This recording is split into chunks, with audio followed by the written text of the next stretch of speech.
Dungeon Souls is a roguelike dungeon crawler, similar to Rogue Legacy or Gauntlet. The game seems to focus on fast-paced visceral gameplay, screen-cluttering numbers of enemies, and a tantalizingly mouth-watering amount of loot. Choose from one of 9 unique and versatile classes such as the Barbarian, Necromancer, Archer, Thief, Warrior, Brawler, well, you get the idea. There's a lot of characters, and each character class definitely has its own pros and cons when it comes to enemy combat and gameplay in general. The Barbarian hits hard and can take a fair beating, though you'll oftentimes have to get in nice and close to most enemies, which most of the time hit 10 times harder than you can. The Archer, however, can dish damage from afar, but can't take anything more than a few hits when in close quarters. The Thief is definitely, by what I played, the hardest character to learn due to his piss-weak health bar and wimpy little blade attacks. He is, though, by far the fastest character of all the classes and can deal the most critical damage. For the majority of the game, I played Necromancer due to his capable projectile blasts and army of undead bone bags, which basically work as your battle fodder, meaning you can just set it, forget it, then wait it out. The gameplay is tight and very responsive, there's no doubt about that. Everything from your walk speed, abilities, basic attacks feels smooth and nice, but where I did run into issues was in the combat.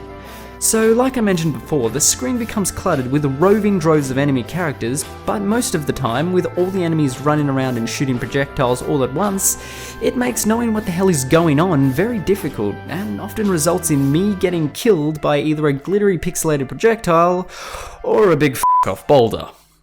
Loot, however, is the highlight of Dungeon Souls.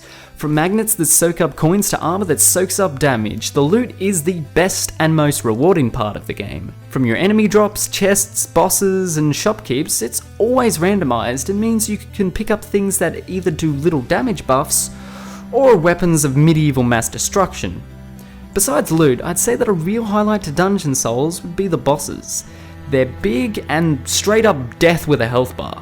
Most of the time you'll be dodging an onslaught of projectiles and summon lesser demons as you take pot shots from afar and try to stay away from them once they go into berserk mode. Bosses like the Slimer Skull and the Death Knight will just straight up wreck your day, while say Mrs. Freeze here can only really attack you with her horrible puns. Feel the ingraining, I feel my blizzard! Ice uproots! Ice uproots! My storm has failed me. So, from awesome loot, randomized levels, and challenging bosses, Dungeon Souls is a sweet and delightful dungeon crawler, which tests your mettle and taps into that deep gaming appeal for godlike loot. Though I'd say at times enemies and attacks can clutter the screen, and that the permadeath nature of the game can turn some folks away, all in all, Dungeon Souls is one hell of fun dungeon run good time of a game. It's tight, responsive, and has a decent level of optimization options in the pause screen. The game's good, and there's not much else to say, so hey, if anything I've said has tickled your fancy, then go out and pick Dungeon Souls up. I doubt it'll disappoint you. And hey, if your fancy has indeed been tickled, then leave a like, a comment, and maybe a subscription, and don't forget to check out all those other reviews there. They're pretty good if I do say so myself. Until next time, my dungeon delving loot lovers, I'm Video James, signing out.